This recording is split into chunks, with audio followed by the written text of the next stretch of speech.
It's Sunday morning, almost Sunday afternoon, and it's cold, as it is with most of the country. But just wanted to hop on and say hey, and hope everybody's staying warm. And I came out, going back in soon, but I came out. I had to get my Starbucks. That's essential.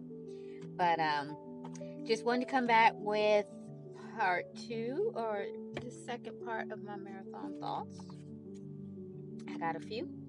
So, um, so here's the second part. So the one thing I focused on about a week, after the week after my marathon was recovery. And it's not something that I am good at doing. Admittedly, so recovery is not my thing. I don't like to stop. So I know what was good for me is recognizing that recovery does not mean stop. It means recover. It doesn't mean that you are stopping and ceasing to move. It just means that you are actively recovering.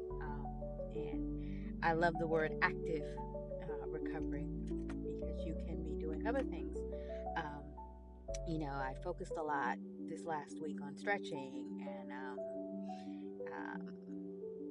even like planking and stretching and that sort of thing. And did a lot of focus on my feet, which we forget about, but they are so important to what we do and walking and running. And sometimes we forget about them, but I focused a lot on my feet and toe exercises and feet exercises and ankle exercises and stability and that kind of thing. So my first tip is do not forget your recovery. Just because you came off the race and you feel kind of okay, um, don't think you don't need recovery because the body is a machine, and after that much effort and that much exertion, you got to give it some time to rest. So take my thoughts there because I'm pretty sure if you don't, you will feel it somewhere at some point. So do take the time to recover. It's not just good for your body, but also good for your mind too. So that's important. And then the other thing is, I know the first 3 days after the marathon, anyone who talked to me was going to hear the words marathon or 26 miles or I'm a marathoner somewhere in my sentences. And so I just want you to allow yourself to have that moment because, like, you did something that, what, 1% of the population even signs up to do a marathon or whatever, and probably less than that finish. So you did a feat and you completed something that many people never do.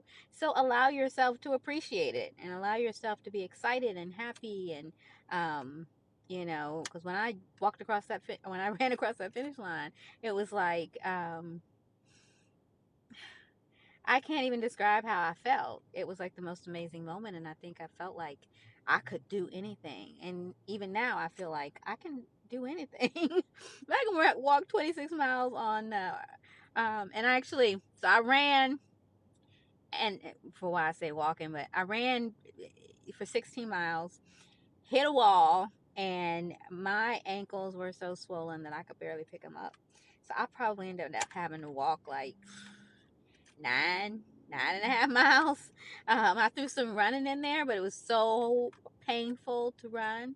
And then the last half a mile, I don't know where it came from, but like, somewhere along the line, I think I ran faster than I had run any of my legs of that marathon. But anywho, my point in all this is like, you have done something. So take the time to appreciate it and to get across that finish line and be able to say I'm a marathoner.